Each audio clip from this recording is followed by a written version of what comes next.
Hello guys, welcome back to my channel. So you have intrusive thoughts. I too have intrusive thoughts running in my head just like you all. Because trust me, I'm only a YouTuber with only 1k followers plus.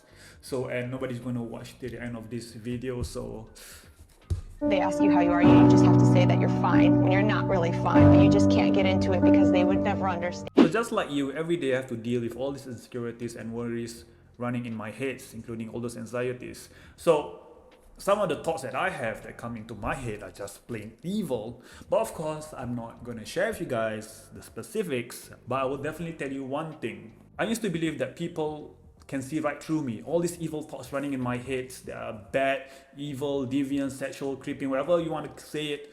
I thought that people can see right through me. But after some experience with life, I realized people don't for the most part. As long as I practice this one golden rule that I'm going to share with you guys, which is you don't listen, utter, or act upon them.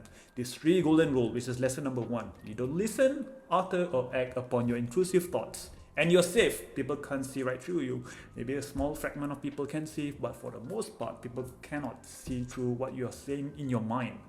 Because the number one thing you should understand is that people are too self-centered and too focused on themselves. People don't really have time to think about anybody else except for themselves. All the questions is about me, me, me. For example, how do I look today?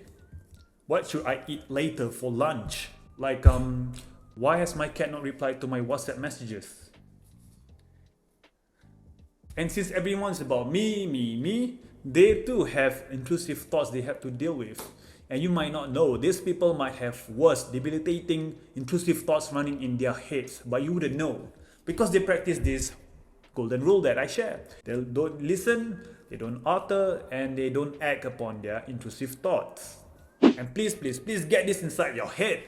No matter how good or bad you think you are, your iman, your faith, will always be fluctuating, up, down, non-stop. It doesn't matter if you like Sheikh Ahmad Didat or protein shake, your iman will always fluctuate. It never stays the same. So that's how Allah created us.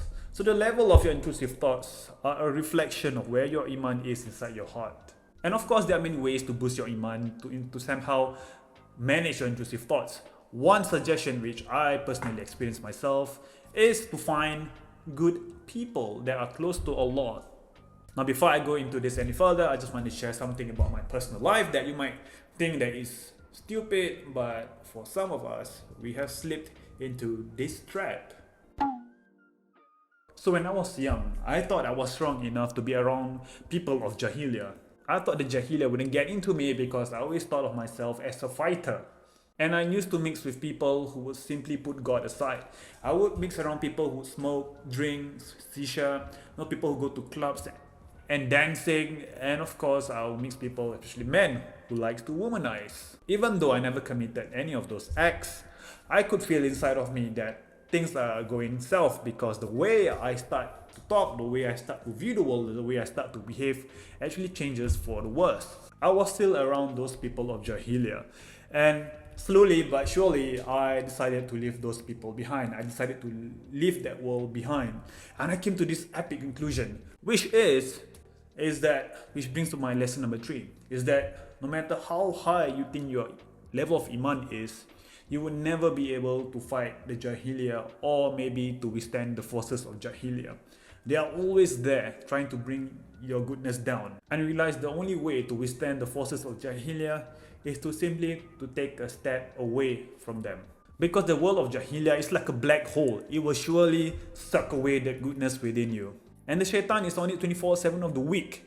And because of that, most of us easily fall into this trap. So with this story of mine that I've shared, I urge you all, I double urge all of you to go through all the trouble and rubble to find good, God-fearing people. Because believe me, they still exist. Of course, the world of Jahiliyyah would want you to think that there's no good people in this world. That's how shaitan normalizes things around us. Don't fall for it. And let's say you manage to find those good people, God-fearing people of high iman. You come to the realization after spending some time with them that these people too have intrusive thoughts running in their heads all the time, just like you. But they don't show it because they practice the golden rule. They don't listen, they don't alter, they don't act upon those intrusive thoughts. They never give up and they never give in. For me personally, they are the real unsung heroes, and may Allah reward them for their beautiful patience. With all things said and shared, I hope you guys learned something of value. And if you do, please comment, like and subscribe to my channel, and hopefully you share. That's it, goodbye and Salam.